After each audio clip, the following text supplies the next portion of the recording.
Lakas ng hangin. Kain tayo, paksi na bangos na may lempo, charap-charap kumain. Pag magluluto kayo na ito,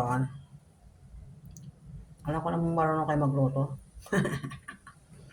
Yung asin, yung ganyan lang karami sa 1 kilo. Tapos yung suka, ganito karami. Yan.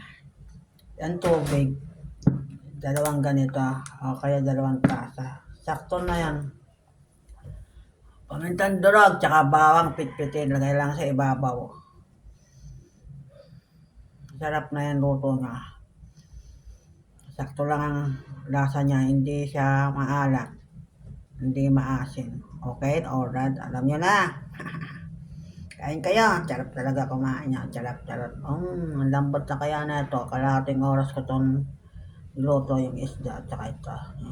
Nasa ibabaw siya ng isda, ganon. Bye-bye. Ano talaga kumain?